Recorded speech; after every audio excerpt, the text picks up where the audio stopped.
Bonjour, émission spéciale élection départementale aujourd'hui. Pourquoi faut-il aller voter les 22 et 29 mars? Selon les instituts de sondage, près de 6 électeurs sur 10 ne se déplaceraient pas aux urnes. Et pourtant, la nouvelle règle de parité, par exemple, renouvelle et rajeunit le personnel politique, une attente forte des électeurs. Avec Marc Le Fur pour l'UMP, Gilles Penel pour le Front National et Jean-Louis Touraine pour le Parti Socialiste, nous allons tenter d'expliquer ce désintérêt et ses conséquences, les risques de bascule de certains départements ou encore la montée annoncée du Front National. Nous sommes ensemble jusqu'à midi.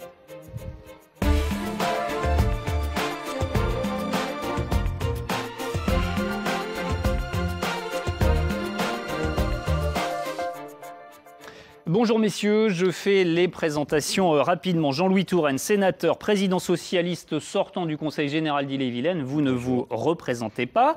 Marc Le Fur, conseiller général et député UMP des Côtes-d'Armor, vous êtes vice-président de l'Assemblée nationale. Gilles Penel, conseiller municipal et communautaire de Fougères, secrétaire départemental du Front National en Ille-et-Vilaine. Vous êtes aussi membre du bureau politique du parti de Marine Le Pen.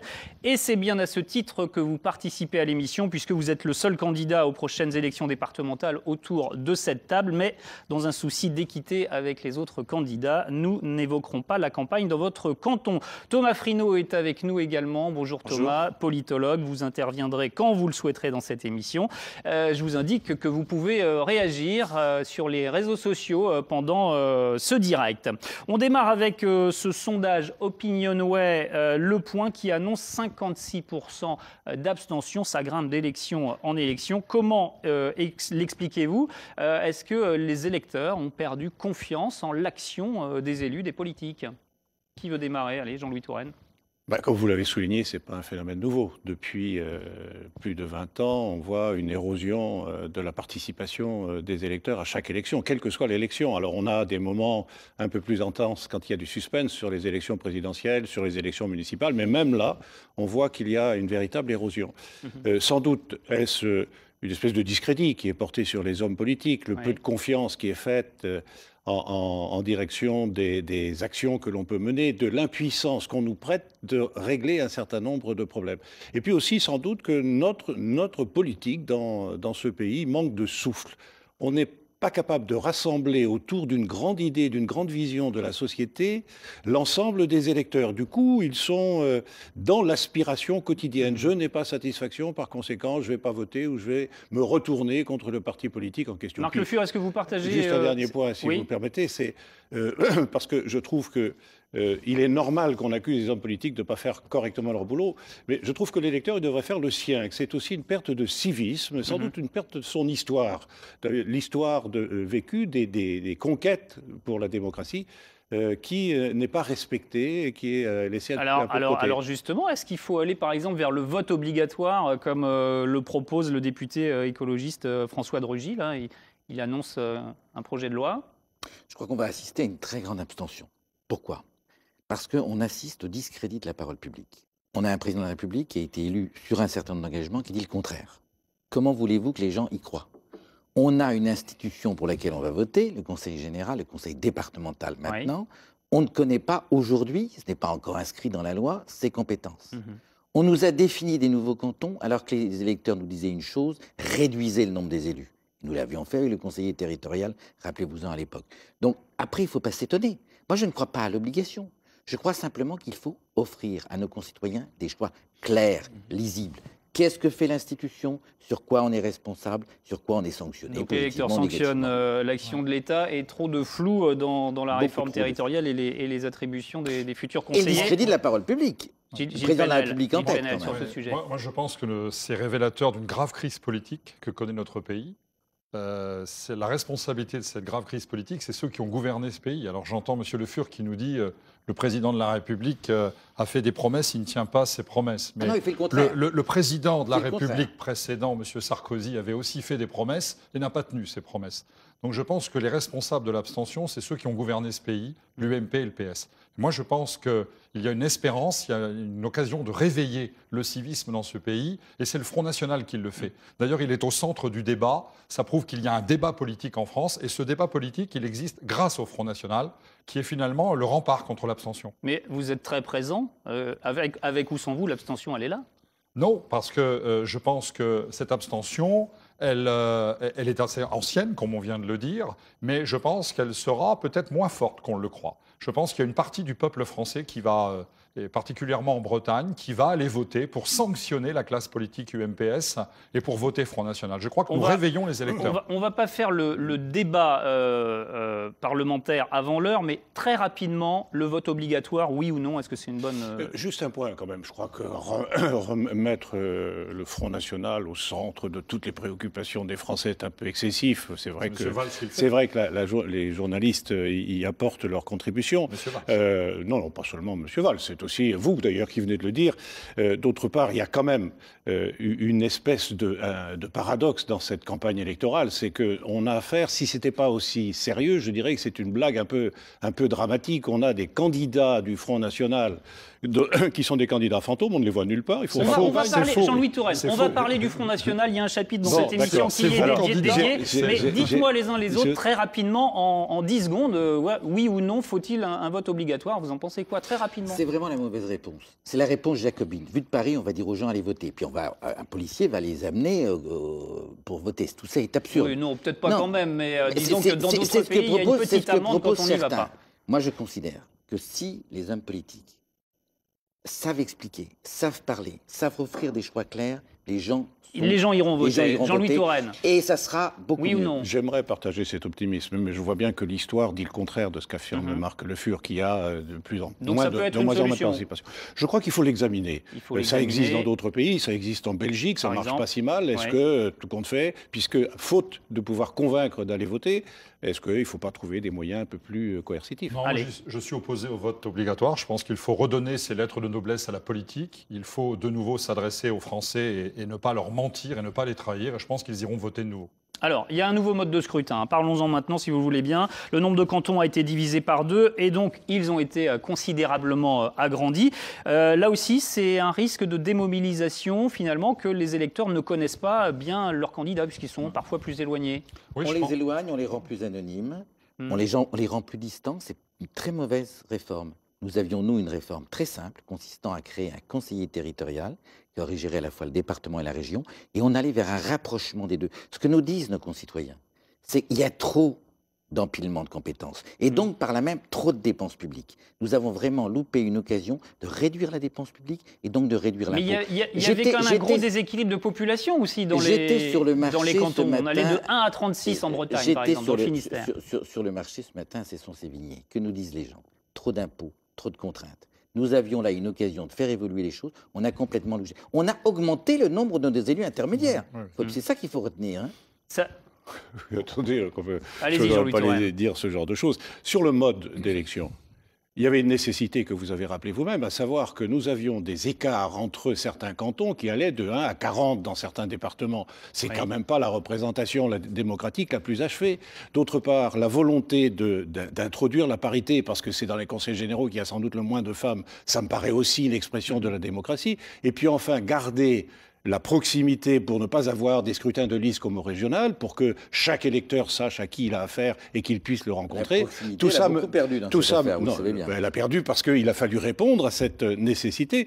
Et je trouve que s'opposer à l'équilibre, à la parité, c'est quand même un déni de démocratie. Ça vous arrange, vous, le lissage, finalement, de la notoriété? Alors, je pense d'abord que c'est une très mauvaise réforme. Les Français, les Bretons, on le voit bien sur le terrain, parce que nos candidats, qui ne sont pas fantômes, comme on l'a dit tout à l'heure, mais qui rencontrent les électeurs leur disent on n'y comprend rien, on n'y comprend plus rien. On a cassé des cantons qui avaient au moins une identité, particulièrement dans les zones rurales, que les gens savaient se repérer.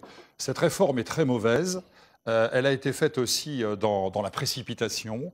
Les compétences pour lesquelles seront élus les candidats ne sont pas connues. C'est vrai que la France n'est plus gouvernée, puisque le Premier ministre est en campagne électorale permanente, et on va avoir un truc incroyable.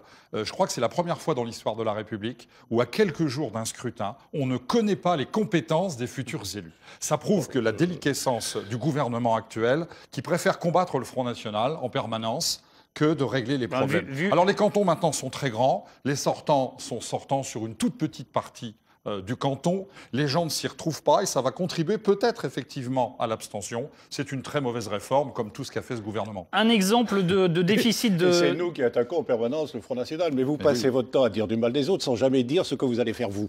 Eh bien, nous sommes très... Alors, je vais vous le dire. Nous sommes peut-être... Je suis peut-être le seul... Moi, j'aimerais avoir votre programme départemental. Regardez, moi, je suis autour de cette table le seul représentant d'un parti politique qui est attaché au département, au maintien du département. Il y a quelque temps, Manuel Valls a annoncé la disparition du département. Oui. Il est revenu en arrière. Nous sommes très attachés au département. Aux féodalités, comme dirait Mme Le Pen. Mais si, c'est elle qui l'écrit. Au département. Vous êtes président d'un conseil général. Mme Le Pen parle de féodalité. Nous pensons que le département, je finis. Le sujet, ce n'est pas les institutions, ce sont les gens.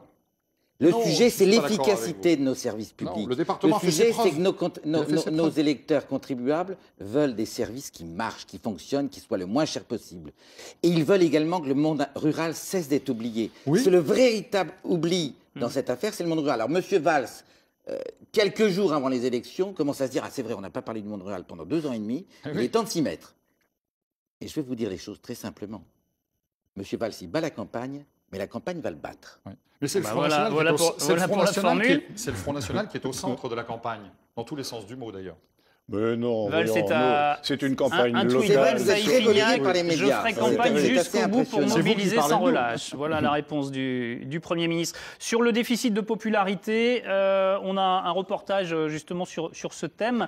C'est votre dauphin, tiens, à la succession, à la présidence, Jean-Louis Touraine, que nous avons suivi. Il s'appelle Jean-Luc Chenu. C'est un portrait signé Benoît Levaillant, et Bruno Van Wassenov. On revient dans un instant. Jean-Luc Chenu, c'est lui, le moustachu à gauche de l'image, près du Premier ministre. L'homme est en quête de notoriété.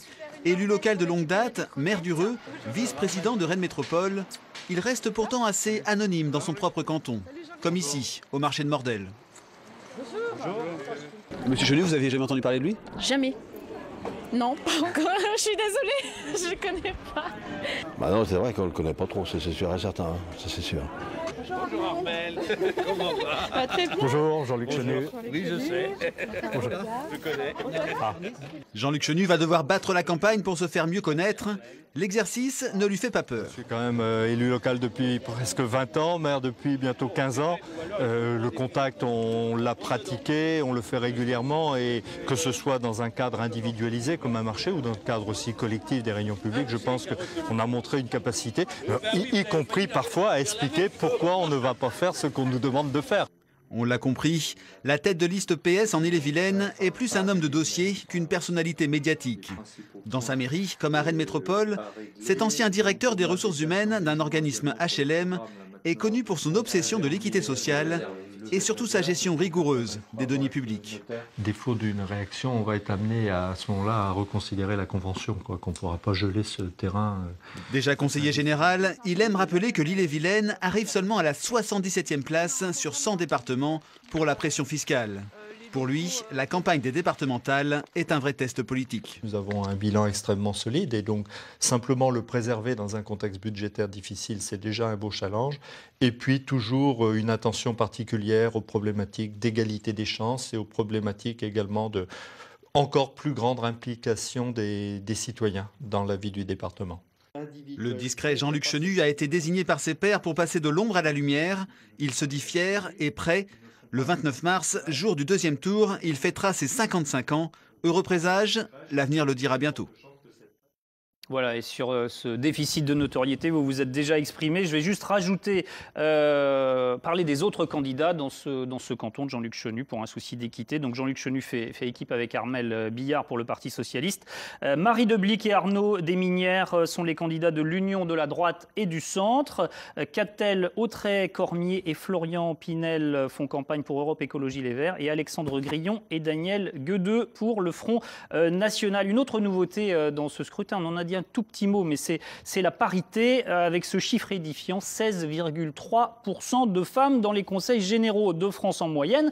Là, ça va changer puisque les binômes mixtes sont obligatoires. Il y aura donc autant d'hommes que de femmes dans les futures assemblées départementales. Il aura fallu une loi, messieurs, pour que ça change, pour qu'on laisse la place aux femmes.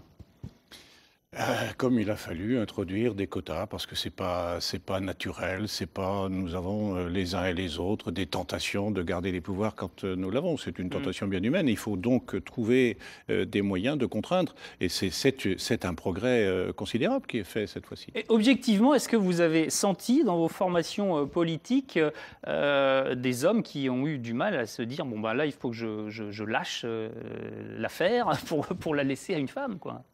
Ça peut exister, mais moi, ce qui me réjouit, c'est de voir ici en Ille-et-Vilaine Isabelle de Callennec qui se prépare à assumer les responsabilités, Bernadette Malgorn dans le Finistère qui se prépare à assumer les responsabilités. Bon, des personnalités déjà en politique. J'étais ce matin avec Corinne Clémenceau ici à Cesson-Sévigné. Je veux dire, on a toute une série de femmes, souvent de jeunes femmes, qui, c'est vrai, découvrent la politique. Ça n'a pas été toujours évident de les convaincre pour y aller, mais elles vont se révéler dans cette campagne. Et demain, bien, nous aurons ainsi des candidates qui pourront envisager d'autres échéances. Le Front National n'a pas eu jusqu'ici l'image d'être le parti de la parité. Ah bon, mais nous sommes le seul grand mouvement dirigé par une femme, je vous le rappelle quand même. Oui, oui, oui. Et nous avons beaucoup... Notre seul député est aussi une femme. Donc nous n'avons aucun problème avec cette histoire. Je pense que ça pénalise surtout les sortants, qui sont surtout des hommes, les sortants qui appartiennent aux autres formations politiques que le Front National. Non, pour nous, c'est absolument pas un problème. Nous sommes un parti où nous avons beaucoup de militantes de qualité, diplômées, contrairement à ce que j'entends ici et là. On n'a pas été chercher nos candidats dans les poubelles, comme l'a annoncé de façon honteuse M. Cambadélis.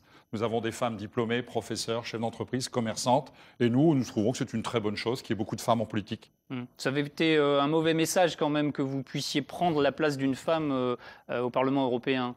Non, parce que ça, c'est une affaire de casting qui a été loupée. Ça arrive dans tous les partis politiques. On va pas refaire l'histoire, mais c'était effectivement quand vous pouviez prendre ou pas la place de Joël Bergeron élu et puis peut-être exclu du Front National. Enfin, on ne refait pas l'histoire. Quelle place pour le Front National? On va en parler maintenant. Un élément de réponse, c'est aussi ce renouvellement du personnel politique grâce à la parité, finalement. Il a fallu trouver des candidates. Et puis, voilà, le Front National arrive avec 100% des cantons en Bretagne, des binômes partout. Alors, en revanche, l'ancrage local, a priori, ne paraît pas garanti au Front National, à en lire le Télégramme, en tout cas, par exemple, cette semaine, qui rappelle que près d'un candidat Front National sur 3 est parachuté dans le canton qu'il brigue. Alors, qu'est-ce que ça veut dire, ça? Vous dites que vous êtes généralement le parti le plus proche des électeurs, des Français, et là, on voit que les gens ne vivent pas là où ils se présentent. Alors, attendez, je reviens d'abord sur...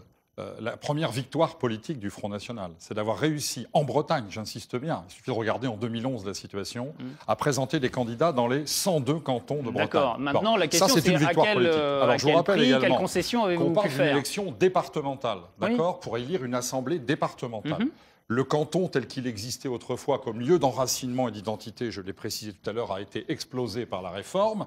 Donc nos candidats habitent le département, votent dans le département et siégeront dans une assemblée départementale. On est d'accord. La loi, la réglementation, c'est il faut vivre voilà, dans le département pour se présenter dans quelques cantons qu'on souhaite. Mais je veux dire, quand on veut faire campagne sur le local, sur la proximité, est-ce que c'est pas une contradiction? L'immense majorité de nos candidats sont de ces cantons. Je peux vous garantir, par exemple, qu'en Ille-et-Vilaine, l'immense majorité de nos candidats sont de ces cantons. Et ils connaissent bien leur terrain. Alors certes, nous n'avons peut-être pas l'enracinement local des autres formations politiques, parce que nous n'avons pas de sortants au Conseil général. On peut quand même être candidat aux législatives dans les Côtes d'Armor. On peut être candidat aux législatives dans les Côtes d'Armor, vivre plus au sud du département et se présenter dans un canton au nord. Oui, mais on peut aussi être président de la République et avoir été député de Corrèze. Enfin, je veux dire, au niveau des législatives, oui, c'est la circonscription s'appelle le pays, la France. Alors, le vrai sujet, c'est qu'un candidat, c'est pas un homme sandwich. C'est quelqu'un qui est de quelque part, qui connaît les gens, qui est identifié, qui est connu, qui a un itinéraire professionnel, qui a un itinéraire aussi dans sa commune. C'est ça. Nos concitoyens veulent des gens qu'ils identifient et qu'ils identifieront quand ils seront élus. Oui. Qu'ils pourront interpeller, qu'ils pourront critiquer, mais en tout état de cause, qu'ils seront de chez eux.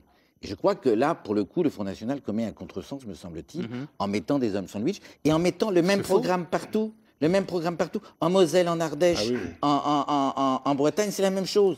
Moi, je considère que c'est une logique jacobine. Et je combats tous les jacobinismes, qu'ils soient de gauche ou qu'ils soient de droite. Je considère que la vraie vie politique publique, c'est l'enracinement. Et en particulier en Bretagne, dans une région qui parle aux gens, qui veut dire quelque chose, y compris à ceux qui viennent chez nous. Jean-Louis Touraine, l'ancrage local doit être un principe. Oui, l'ancrage local. Mais ce que je n'accepte pas, c'est l'idée, tout simplement, que ce serait parce que les cantons ont été renouvelés pour obéir à des principes démocratiques que ce serait le responsable de tous les maux, et le Front National se pose toujours en victime, et s'il a des difficultés, c'est parce que les cantons ont changé, qu'ils auraient explosé. Nous n'avons aucune difficulté. C'est dire quand même quelle est la vision que vous avez de la démocratie. La démocratie appliquée vous pose problème. Pas du tout. Mais si, pas du la tout. preuve, vous le répétez à longueur de temps. Mais pas du tout. Enfin, je crois que là, vous faites comme d'habitude un très mauvais procès au Front National, et quand vous me dites que le Front National est au cœur du débat, que j'en parle tout le temps, mais c'est vous qui en parlez tout le temps. C'est vous qui êtes obsédé par le Front National. Moi, quand je constate, par exemple, que le Premier ministre, transformé en directeur de campagne de votre formation politique, vient 2 fois en Bretagne, hier soir encore dans les Côtes-d'Armor, vient 2 fois en Bretagne pour donner quel message? Un message totalement national. Il n'évoque aucune problématique locale. Il parle d'un problème. Vous parlez du département? Non, mais c'est lui. À quel endroit vous parlez du département? C'est lui qui a nationalisé la campagne. Vous êtes candidat. Mais bien sûr. Je vous ai dit tout à l'heure que nous... À quel moment vous parlez du département? Par exemple, moi, quand je parle de l'aide sociale, par exemple, je dis, Monsieur Touraine, que nous sommes contre l'aide sociale aux mineurs étrangers dont vous avez fait la spécialité en Ille-et-Vilaine pour être le 3e département. Mais vous êtes un menteur. Mais bien sûr, vous savez bien que vous êtes le 3e département après Paris et la Seine-Saint-Denis pour le nombre de mineurs étrangers isolés aidés par le Conseil général. Voilà ce que je dis à nos électeurs. Ça, c'est faux. Ça, c'est faux. Non, c'est vrai. Ça, c'est faux. On le vérifie pas. Non, c'est faux et c'est des mensonges. C'est faux. Non. Vous l'avez dit vous-même. Non, simplement, nous étions le 8e, jamais le 3e. Et d'autre part, j'ai fait en sorte, avec le ministre, le garde des Sceaux, que les mineurs étrangers isolés soient répartis sur l'ensemble du territoire et par conséquent, nous avons trouvé... Oui, mais c'est des enfants. Et je sais que vous êtes aussi contre les enfants. Non, dès l'instant où ils viennent d'ailleurs, ils méritent... Je préfère les enfants. On ne respecte même pas la dignité. S'il vous plaît, sortons de la caricature. La véritable information de ces derniers jours, c'est la panique de M. Valls. C'est ça le vrai sujet. On attend les images. Qui est un peu stratégique, on sait bien, qui est un peu tacticienne, on sait bien. Mais en tout état de cause, qu'ils ne s'étonnent pas. Ils ont loupé une réforme territoriale. Ils ont même privé la Bretagne de son 5e département. On va attendre Après, est-ce qu'ils ne s'étonnent pas du rejet des Bretons? On va attendre un instant parce que les images arrivent. On va en reparler. Sur le recrutement, les difficultés de recrutement, est-ce que, encore une fois, je vous pose la question à vous, Gilles Penel, il y a eu, votre parti a dit, attention, on surveille nos candidats, on ne prendra pas n'importe qui. Il y a des gens qui ont eu des propos déplacés, injurieux, voire racistes. C'est le cas de Michaël Pinton à Vitré, par exemple. Donc sanctionné, il y a une procédure de sanction à l'égard de ce candidat. Maintenant, la question est de savoir, est-ce que vous fournirez des bulletins Front National à Michaël Pinton, par exemple, à Vitré? D'abord, avant de répondre à cette question, qu'est-ce qui est le plus grave? De faire un tweet condamnable, malheureux, ou détourner l'argent public comme l'UMP et le PS l'a fait dans de très nombreux endroits. Oui, alors d'accord, nous avons condamné.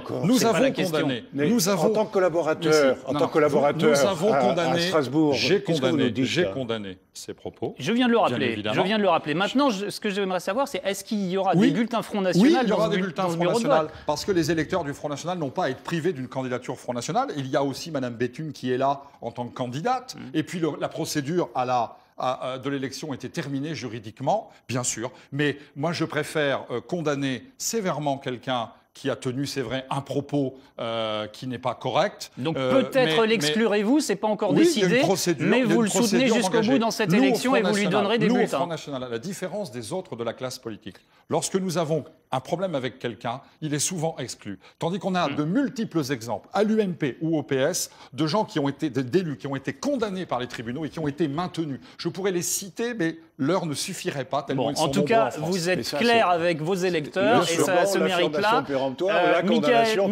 Michaël Pinton sera sanctionné, mais il y aura ses bulletins Front National.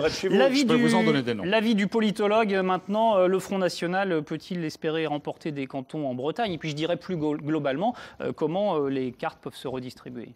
Oui, alors il faut voir plusieurs éléments qui vont jouer dans ce scrutin finalement. Le premier élément, c'est un contexte politique national et on retrouve une configuration classique d'élection intermédiaire en quelque sorte. C'est-à-dire un contexte politique avec, on le sait, une impopularité forte de l'exécutif national. le fait que le département soit une réalité institutionnelle et politique assez éloignée finalement pour les citoyens, ce qui va renforcer les considérations nationales dans le vote. Donc on voit effectivement un parti socialiste aborder en mauvaise posture finalement cette élection. On le voit aussi dans les intentions de vote mesurées par les sondages, même si je crois qu'il y a de sérieuses lacunes méthodologiques dans les sondages qui sont faits actuellement sur le vote. On voit un deuxième indicateur qui va probablement desservir le Parti socialiste, c'est le renouvellement intégral. Et ça, c'est une nouveauté. Jusqu'à maintenant, on avait un renouvellement par moitié, finalement, des conseils généraux. Si on avait maintenu ce système-là, il est clair, du moins en Bretagne, qu'on aurait eu les mêmes majorités sortantes, que la gauche n'aurait perdu aucun département. Je ne dis pas qu'elle va en perdre, mais il était acquis qu'elle n'en perdrait pas. En quelque sorte, le Parti socialiste s'est un peu tiré une balle dans le pied avec ce changement de mode de scrutin.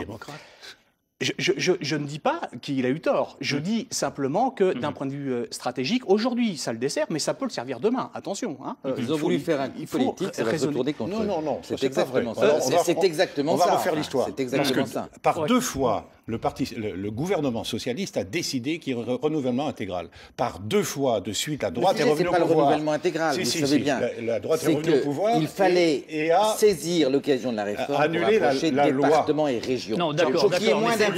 Parce que M. Touraine, il a augmenté les droits de mutation, il faut le savoir. Non, mais c'est pénalisant. Pas le Morbihan, pas le Morbihan.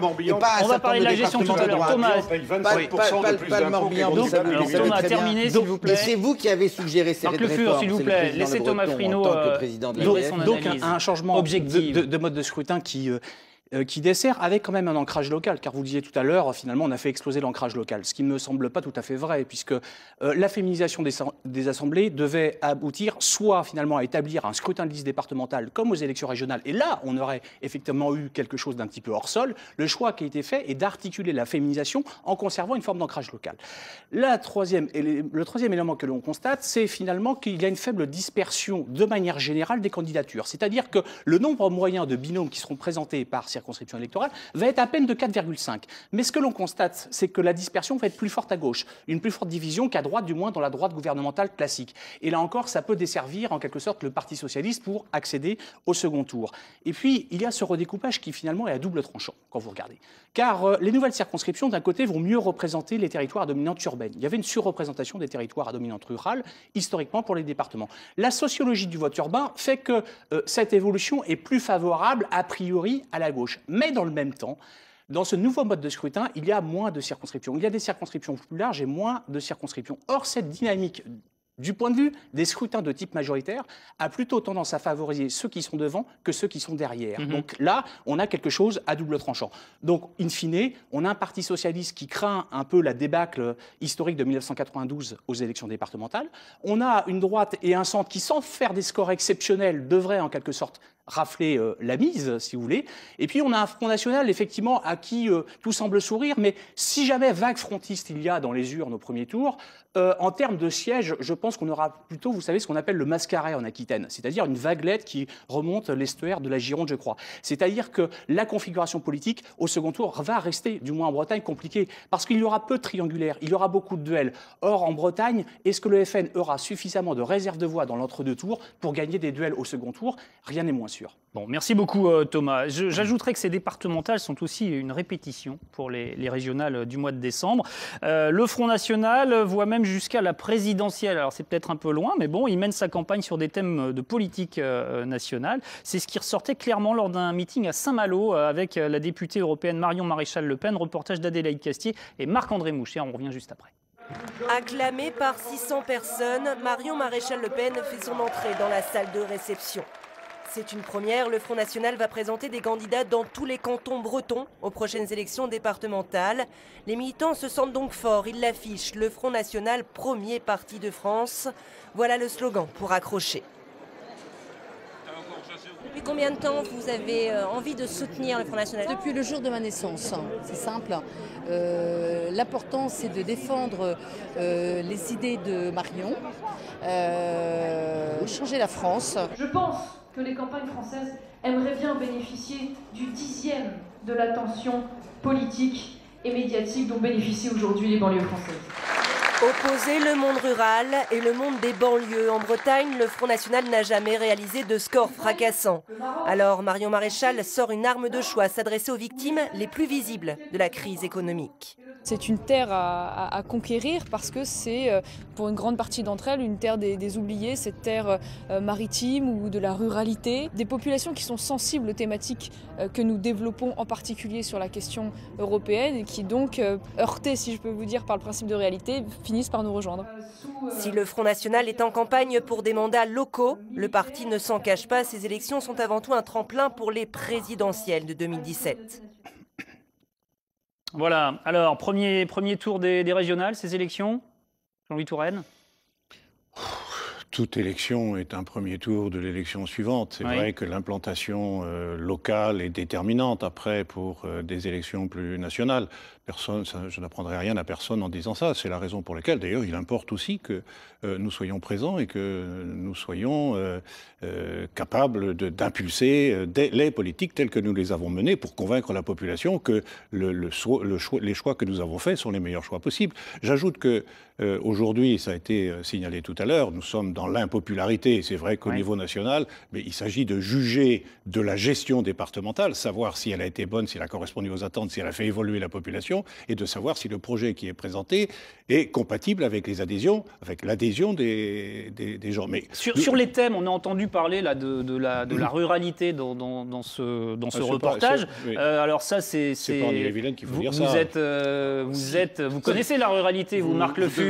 Est-ce que vous cédez du terrain au Front National sur cette thématique? Je vais partout beaucoup plus. Les socialistes considéraient la Bretagne comme leur propriété. C'est vrai qu'ils ont eu des succès. J'en veux pour preuve les législatives de 2012 où ils avaient 22 députés sur 27 en Bretagne administrative. Mais les Bretons, depuis, ont été déçus. Ils avaient fait confiance à François Hollande. Rien dans le domaine culturel, rien dans le domaine de nos langues. Échec économique. L'occasion manquée de reconstituer la Bretagne il y a 5 de façon à l'inscrire dans l'avenir. Tous ces échecs, ils se voient, ils se constatent. On l'a vu déjà lors des municipales. Nous avons considérablement progressé. L'exemple de Quimper est le plus beau, mais y compris à Rennes, y compris ailleurs, nous avons progressé. Et puis maintenant, il y a cette affaire des cantonales. J'espère très raisonnablement qu'on va emporter l'Ille-et-Vilaine, très raisonnablement qu'on va emporter le Finistère, et je me prends parfois même à rêver pour les Côtes d'Armor, où je sais que c'est toujours beaucoup plus difficile. Mais en tout état de cause, un mot sur les thèmes, sur certains thèmes. Est-ce que vous partagez des thèmes, Marc Le Fur, Gilles Pénel? Le vrai sujet, c'est pas le Front National. Le vrai sujet, c'est la déception à l'égard du PS. C'est la fin d'une génération. Ce qui est merveilleux, c'est la virginité retrouvée de la droite qui nous a plongé dans la situation où on était. Est-ce que vous partagez des thèmes? La situation où on était dans ma circonscription en 2012, c'était 5% de chômage, qui est très peu, pardonnez-moi. Moi, je ne partage pas. Et maintenant, c'est 9. S'il vous plaît, est-ce que vous partagez des thèmes de campagne? Non, je ne partage pas de thème de campagne avec l'UMP, parce que l'UMP, on connaît bien, c'est toujours un discours en campagne électorale, et une fois qu'on est au pouvoir, on trahit ce discours. Alors moi, je voudrais revenir sur la ruralité, parce qu'il y a en Bretagne, effectivement, des territoires ruraux très importants qui ont été oubliés et abandonnés par la classe politique. Et aujourd'hui, tout le monde semble s'y intéresser. Il y a Marine Le Pen, dès 2011, a lancé son slogan pour aller à la rencontre de la France des oubliés. Ces gens qui n'intéressent personne. Marion le disait dans le reportage, si les gens des zones rurales de Bretagne avaient touché le 10e de ce qu'on investit en permanence dans les banlieues à forte population immigrée, bien ça aurait été une bonne chose. Mais c'est même pas le 10e. Est-ce que Gilles Pénel marche sur vos plates-bandes, Marc Le Fur? Non, parce que... Dites-le-moi. Il ne marche pas sur mes Est-ce que Gilles Pénel marche sur vos plates-bandes? Les ruraux, ce sont des gens concrets. Ils ne sont pas sur des slogans, ils sont sur des réalités concrètes. Ils veulent des élus de proximité, ils veulent des gens qui s'identifient, ils veulent pouvoir les sanctionner, ils sanctionneront très clairement le Parti socialiste, parce que là aussi, ils ont été déçus. Et moi, ils me font confiance. Ils font confiance à d'autres quand ils sont enracinés. Moi, je vis dans le monde rural, j'y travaille en tant que député. Votre concurrent n'est pas en face de vous, là? Oui. Non, moi, je respecte tout le monde. Chacun a sa place et chacun a le droit de s'exprimer. Mais moi, je ne place pas le Front National au centre du débat politique. Le débat politique aujourd'hui, c'est de dire très clairement à M. Hollande qu'il a trompé les Français. C'est de dire très clairement à M. Valls que les coups de menton, ça ne suffit pas. Bon, alors M. Valls, à un moment donné, du débat. Quand même, permettez-moi de dire que ce type de slogan-là, qui consiste à dire on a oublié le monde rural. Dans l'Ille-et-Vilaine... Ah non, ils ont été allant. Ils ont fait la sortie scolaire quand même. Laissez Jean-Louis Touraine parler, s'il vous plaît. Dans l'Ille-et-Vilaine, premier département de France pour la qualité de vie, premier département de France pour la réussite au brevet des collèges. Nous avons mis en place les contrats de territoire. Nous avons, dès 2004, le premier département de France pour la bonne gestion, c'est le Morbihan, pardonnez-moi. Non. Le Morbihan paye 27% de plus d'impôts. Tous les classements. Ils ont réduit les impôts, ils n'ont pas créé les droits de plus dans l'Ille-et-Vilaine. Et le transport scolaire, 24% de plus. Alors, on peut comparer. Je voudrais quand même terminer sur le fait que nous avons mis en place des infrastructures, qu'on vient de mettre en place le bouclier rural, qui est une première en France. Alors qu'on ne vienne pas nous faire la leçon sur l'attention portée au monde rural, parce que l'équilibre, l'INSEE le dit, ce département se développe harmonieusement. Par des coups politiques comme la tablette pour les gamins. Harmonieusement, et c'est les communes de moins de 3500 habitants qui, dans ce département, gagnent le plus de population. Alors qu'on ne me raconte pas d'histoire. La ruralité, s'il vous plaît. Manuel Valls est en Bretagne. Il est dans les Côtes-d'Armor en ce moment. Il a visité, on va voir les images, il a visité une ferme près de Matignon dans les Côtes-d'Armor. Et c'est effectivement sa deuxième visite en Bretagne ces dernières semaines. Donc voilà, la ruralité semble effectivement au cœur de la campagne. Ruralité au cœur de la campagne, mais aussi, on l'a déjà dit, nationalisation de cette campagne, parce que tout ça nous fait nous reparler des déclarations du Premier ministre récentes sur le Front National, aussi celle de Nicolas Sarkozy. Ça, c'est bien un thème national. On va écouter les deux leaders politiques. J'ai dit FN-PS. Je confirme FN-PS. Mais je vais m'expliquer. Une voix pour le Front National, c'est une voix pour la gauche.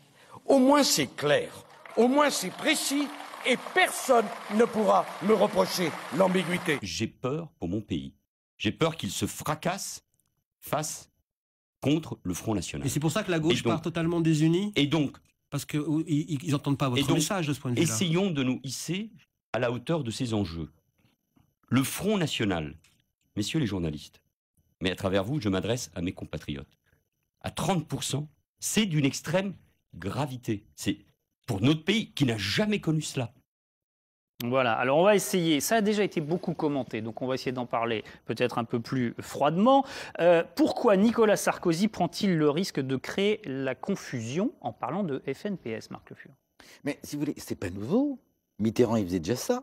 Mitterrand, il agitait un certain nombre de sujets pour faire voter le Front National et ainsi nous mettre dans l'embarras. C'est pas nouveau. Donc quand les autres font quelque chose, on peut faire la même chose. Et ce qui est très surprenant, c'est que je les trouve très proches sur un certain nombre de sujets. Je prends l'exemple du département. J'aime bien les départements, mais c'est une collectivité du passé. La vraie logique, c'est de rapprocher départements et régions. Non, mais ils sont d'accord. Regardez, ils sont d'accord. Ils sont d'accord. Non, mais c'est sérieux comme débat. Non, on ne dit pas n'importe quoi, là. On voit des logiques apparaître. Elles ne sont pas récentes. Il s'agit de montrer un adversaire pour le mettre en exergue, alors que cet adversaire, il a le droit d'exister, il a le droit de s'exprimer, mais il n'offre pas d'alternative crédible en termes politiques, que ce soit au niveau national comme au niveau local. Vous avez regretté, Jean-Louis Touraine, aussi les commentaires de Manuel Valls sur un pays qui aurait peur, un Premier ministre qui aurait peur? Je crois que la République, elle l'a montré d'ailleurs au lendemain des événements de début janvier, la République est suffisamment solide pour être démocrate et par conséquent on n'a pas de raison d'avoir peur. Par contre, il faut que nous soyons vigilants et fermes sur un certain nombre de propositions que l'on fait et de dénonciation d'autres propositions qui ne nous conviennent pas du tout et qui nous paraissent conduire le pays à la ruine. Par conséquent, il faut être très attentif à cela. Quant à Marc Le Fur, il faut qu'il arrête ses affirmations péremptoires et ses slogans jamais démontrés. Là, il est vraiment dans l'intellectualisme de base. Quand on est à 1000 chômeurs de plus par jour, quand on augmente la CSG depuis le 1er janvier de 600 milliards la dette de la France, un couple retraité, un peu plus de 13 000 euros, ils vont payer 1 000 € de CSG cette année. C'est ça, c'est vous. Après, vous étonnez que les gens soient déstabilisés. Après, vous parlez de la confusion. C'est impossible de recevoir des leçons d'un type de droite qui nous a plongé dans la situation où on est. La confusion politique, les étiquettes. Moi, je trouve que ce soit Nicolas Sarkozy ou Manuel Valls, dans ce qu'on vient d'entendre, c'est la panique totale dans la classe politique. Voilà. Alors, ces gens-là ont peur. Ont peur de quoi? Ils lui disent qu'on a peur ils ont peur du Front National. Mais non, ils ont peur de perdre leur place. Ils ont peur de perdre leurs avantages, leurs prébendes. C'est tout simplement cela. Et moi, je trouve, et je voudrais le dire solennellement ce matin, je trouve totalement scandaleux qu'un Premier ministre, qui ferait mieux de s'occuper du chômage, de l'insécurité, des problèmes de l'islamisme, des problèmes du terrorisme, eh bien, consacre l'essentiel de ses soirées et de ses après-midi et de ses matinées à combattre une formation politique qui réunit des millions de personnes. Et alors, il faudrait enfin que vous vous posiez une vraie question plutôt que de dire c'est la faute de l'un, c'est la faute de l'autre s'il existe le Front National. Le Front National, il existe parce qu'il y a des millions de Français qui souffrent du chômage, de la baisse du pouvoir d'achat, de l'immigration qui est une souffrance pour les Français. Vous êtes un refuge, en quelque sorte. Non, nous sommes un refuge et une force d'adhésion et de proposition. C'est la désignation d'un bouc émissaire. Voilà, c'est pas le bouc émissaire. Dans toutes les crises, le Front National a désigné des boucs émissaires. Mais non, c'est pratique, ça règle rien. Les Français ne veulent plus d'immigration. Vous en imposez 200 000 par an légaux et autant illégaux. Les Français disent non. L'Allemagne est avant nous, moins qu'en Angleterre, moins que dans tous les pays industrialisés. Alors, vous devancez... de dire des choses en matière fiscale. Chez nous, le président Le Breton, qui comme vous arrête, il a augmenté les impôts de 50% depuis qu'il est au pouvoir. On va justement parler de la gestion. C'est tout ça qu'il faut. On va regarder quelques chiffres, justement. C'est le temps d'y répondre. C'est vrai que c'est pas 50%, c'est 51%. Voilà. Qu'est-ce qui différencierait votre... Messieurs, s'il vous plaît. Qu'est-ce qui différencierait votre politique départementale en fonction de vos étiquettes politiques?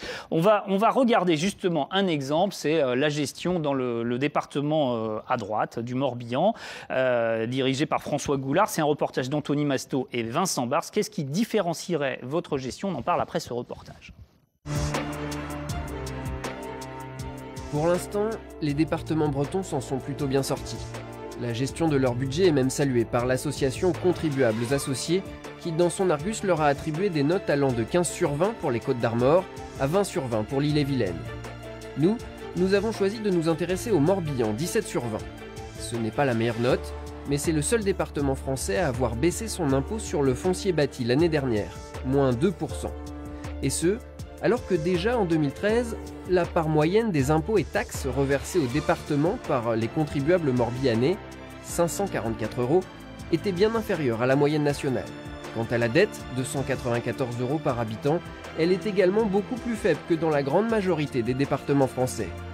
Mais quelle est donc la recette appliquée ici? C'est un département qui a toujours été géré à l'économie. Ça remonte à très loin. C'est une tradition. Et cette tradition, on la respecte, on l'a même plutôt accentuée dans une période récente où on a plutôt moins d'argent. Et on peut faire mieux en termes d'économie. On doit faire mieux. On doit, chaque année, dans une collectivité comme dans une entreprise, essayer de mieux travailler, de mieux s'organiser, de faire des économies. On a encore beaucoup de gains à faire. Illustration concrète en prenant la direction du service communication du Conseil général du Morbihan. 25 personnes travaillaient là en 2010. Elles ne sont plus que 8 aujourd'hui. Le budget, lui, a été divisé par 2. Quant au journal du département, fini l'impression sur papier glacé. Souvent, en temps de crise, c'est la communication qui trinque. Une entreprise a toujours besoin de communiquer. Une administration et une collectivité peut-être moins. Donc nous, l'idée, c'est de faire ici mieux connaître l'institution, donc le département au Morbihanais, mais on ne vend rien dans ce cadre-là. On s'adapte, nous, au budget qu'on nous octroie. Le million d'euros d'économie qui a été fait au service communication reste cependant une goutte d'eau dans le budget du Conseil général du Morbihan. Un budget de plus de 767 millions d'euros pour 2015, dont 70 millions consacrés au seul versement du RSA. Le revenu de solidarité active, l'un des plus gros postes de dépenses du département qui a fortement augmenté l'année dernière. La solidarité et l'action sociale sont des missions prioritaires du département. Dans le Morbihan, dans ce contexte d'augmentation de la pauvreté mais aussi de la dépendance, l'opposition estime que le président du Conseil général ne va pas assez loin. Et sachant que, comme on disait, le taux de dépendance qui va augmenter de 30% en Bretagne, 80% dans certains coins, donc l'action est pas du tout à la hauteur de l'enjeu. La baisse d'impôt qui a été opérée l'année dernière, à mon avis, c'était plutôt un effet d'annonce, et je pense que c'est même, on peut considérer ça comme de la provocation dans le contexte actuel où il y a besoin d'argent pour la solidarité, pour l'insertion, pour les personnes âgées, pour l'enfance, la jeunesse, etc. Et ça, c'est le parent pauvre du département du Morbihan. Et d'ailleurs, le Morbihan, lui, il met 465 € par habitant dans la solidarité, quand le Finistère en met, par exemple, 554, alors qu'on sait que le Morbihan, financièrement, est un département qui a la possibilité d'en mettre bien plus. Voilà, alors pour faire la synthèse, je dirais que l'économie sur la communication, par exemple, voilà, c'est salutaire, mais ça reste une goutte d'eau. Et puis, on peut être moins dépensier, mais aussi moins solidaire. Alors, où sont les marges? Juste un petit détail, on dépense moins en communication que le département du Morbihan. Deuxième chose, dans le Morbihan, on paye 27% de plus d'impôts. Le taux est le même, simplement la valeur locative est 27% supérieure. On paye 20% de plus en matière de transport scolaire. Et par ailleurs, le département d'Ille-et-Vilaine met à disposition des communes des éducateurs sportifs, ce que ne fait pas le Morbihan, met à disposition des communes l'enseignement de la musique, des musiciens intervenants, ce que ne fait pas le Morbihan. Donc je crois que il ne suffit pas non plus de regarder comment est géré comptablement un département. Il faut aussi regarder quels sont les services qui sont rendus.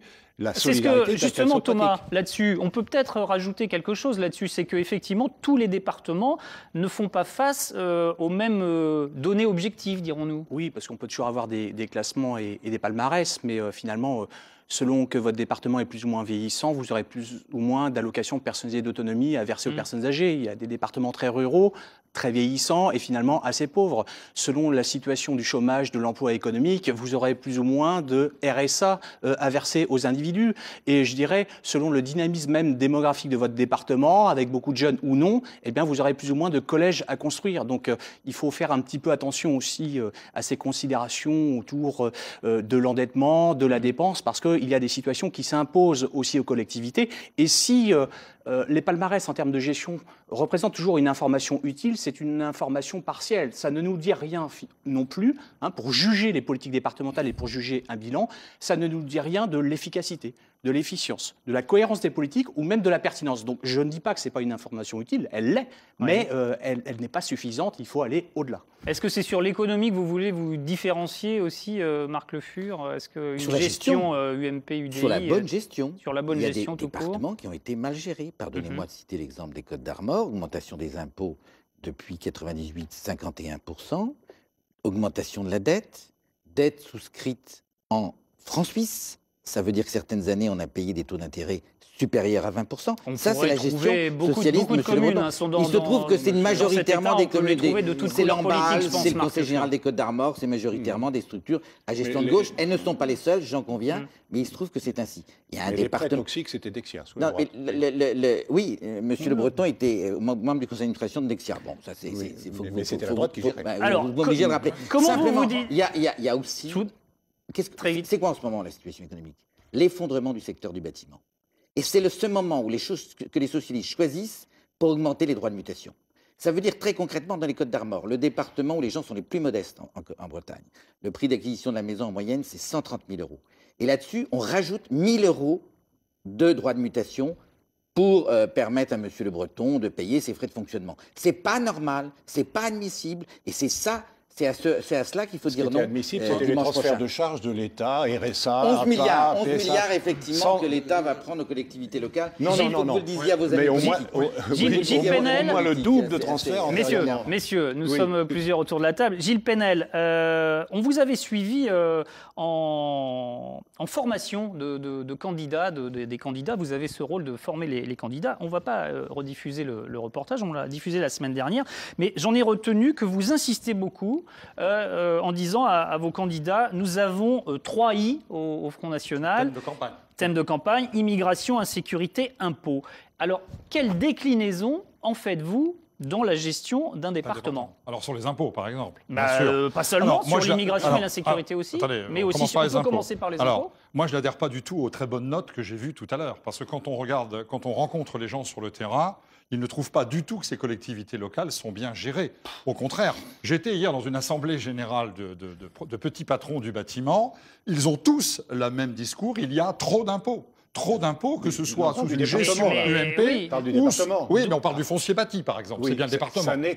C'est bien le foncier bâti. C'est bien le département. Vous allez quand même reconnaître qu'il y a une pression fiscale du département sur ses habitants, quand même. Je ne peux pas reconnaître ça. Pourquoi vous mentez? Sur le foncier on bâti. est à la 81e place de l'ensemble des départements. Arrêtez avec ces chiffres. Arrêtez avec ces chiffres, parce que du ministère de l'Intérieur. C'est d'ailleurs la raison pour laquelle vous allez avoir une déroute électorale, parce que vous ne regardez que des statistiques officielles, vous ne regardez plus la réalité. Quand ça vous déplaît. Vous êtes hors sol. La réalité, c'est que laissez-moi m'expliquer. Dans un certain nombre de départements gérés par les socialistes, Finistère, Côte d'Armor en particulier, on bat les records d'impôts. On est en Île-et-Vilaine, et c'est une élection pour l'Île-et-Vilaine. Vous avez augmenté de 24%. La fiscalité locale, ce sont les communes, les intercommunalités. Il y a trop d'impôts. Les chiffres des et trop de budget de fonctionnement, y compris en Île-et-Vilaine. On est 88e en budget de fonctionnement. Arrêtez de mentir. C'est vos tableaux de statistiques, c'est pas la réalité des gens sur le terrain. C'est le ministère de l'Intérieur. Je voudrais consacrer une minute, puisqu'on est bien, on était là pour parler en ce moment-là de la différence de gestion en fonction de vos étiquettes politiques. J'aimerais quand même une minute consacrer au thème de l'immigration et l'insécurité. Au niveau départemental, qu'est-ce qu'on fait? Comment on fait? Alors, l'insécurité, par exemple, le Conseil général, demain, le Conseil départemental, gère les collèges. Bien, il y a aussi des problèmes il a son mot à dire dans les problèmes de sécurité des collèges, par exemple. Il va dire quoi, par exemple? Par exemple, de lutter contre les trafics de drogue qui sont importants dans les collèges, de lutter contre une certaine violence, contre un cette affirmation repose sur quoi? Mais si. Elle repose sur quoi? Parce que quand on paye, on a le droit de décider. Non, mais elle repose sur quoi? Vous me laissez votre parler, affirmation? s'il vous plaît. Non, pas là-dessus. Alors sur l'immigration, vous continuez le mensonge en permanence, et c'est ça la politique du Front National. Nous voulons changer les lois. Mentir, il en restera bien quelque chose. Nous voulons changer les lois. Au niveau départemental, Gilles Penel. Oui, mais nous voulons changer quoi sur l'immigration au niveau départemental? Eh bien, par exemple, l'aide sociale est la grosse attribution du Conseil général. Apparemment, ça va le rester demain encore, même si on ne sait toujours pas à quelle sauce on va être mangé par ce gouvernement. Eh bien, nous voterons une loi qui rétablira la priorité pour les Français pour l'aide sociale. Nous supprimerons ce que j'ai dénoncé tout à l'heure, ce que le Conseil général donne aux mineurs étrangers, souvent clandestins. Donc vous êtes président pays. de conseil général, de conseil départemental par exemple, désormais, et vous dites on change les règles d'attribution du RSA, mais vous allez directement au tribunal administratif. Par exemple, sur le RSA, lutter contre la fraude. Il y a une fraude gigantesque dans ce pays à l'aide sociale que ne vérifie pas le Conseil général. Eh bien, nous vérifierons la fraude et nous mettrons fin à la gabegie financière. C'est très important, la fraude dans les conseils généraux pour les enfants immigrés. Un exemple sur Qu'est-ce que vous faites? Vous les laissez à la rue pour qu'ils deviennent des délinquants? Attendez, 20 secondes, la parole à Jean-Louis Touraine et ensuite à vous, Marc Le Fur. Pour les enfants immigrés, qu'est-ce que vous faites? Vous les laissez dans la rue pour qu'ils deviennent des délinquants et menacent la population? C'est ça que vous voulez faire? Non. Introduire du conflit, introduire de la peur, introduire de l'insécurité. C'est ça que vous voulez faire? Non, parce que je considère que la France n'a plus les moyens. Les Français n'ont plus les moyens de ces aides sociales. Si nous revenons aux mineurs isolés étrangers, ce que vous leur donnez au Conseil général, c'est pratiquement 10 fois plus qu'un mineur de nationalité française comparativement. Mais c'est complètement faux. Scandaleux. C'est complètement faux. C'est vrai. Ils sont traités exactement de la même façon. Ils ont vous mentez vous les logez. Vous les logez. Vous les habillez. Vous les nourrissez en politique. Arrêtons avec la caricature. Marc Le Fur, Arrêtons avec la caricature. Le vrai sujet, très vite, c'est que nous souhaitons une politique sociale qui ne soit pas de l'assistanat. Et un certain nombre de conseils généraux sont tombés dans l'assistanat. Ne contrôlent plus. Ne surveille plus, laisse faire. Je prends un exemple très concret. En Côte d'Armor, nous avons des réunions d'élus pour le RSA. Et ça, il faut savoir que dans ces réunions d'élus, on refuse de nous donner les noms, les prénoms, les adresses des bénéficiaires du RSA. Comment voulez-vous que les gens puissent contrôler, puissent faire preuve de proximité si on n'a pas ces éléments? Ça, c'est la gestion socialiste. S'il vous plaît, c'est à cela qu'il faut mettre un terme. S'il vous plaît, messieurs, c'est terminé. Dans ce cas-là, messieurs, c'est terminé. Il faudra dans ce cas-là changer la loi, mais je le rappelle, ce n'est pas au sein des conseils départementaux que cela se décide. Le conseil départemental n'a pas ce pouvoir. Il faudrait donc changer des lois et ce ne sera pas dans les prérogatives des prochains élus. Merci beaucoup d'avoir participé à cette émission. La semaine prochaine, sur ce créneau de La Voix est libre, eh bien, nous parlons de la marée du siècle, émission à la hauteur de cette marée, vous le verrez, depuis le Mont-Saint-Michel. La politique revient dimanche 22 et 29, bien sûr, avec des directs dès 19h et une grande soirée électorale entre 20h15 et 23h. Nous décrypterons aussi les résultats, les lendemains du vote, dispositif exceptionnel que vous retrouverez pour les deux tours. Merci beaucoup, très bonne journée. Dans un instant, le journal.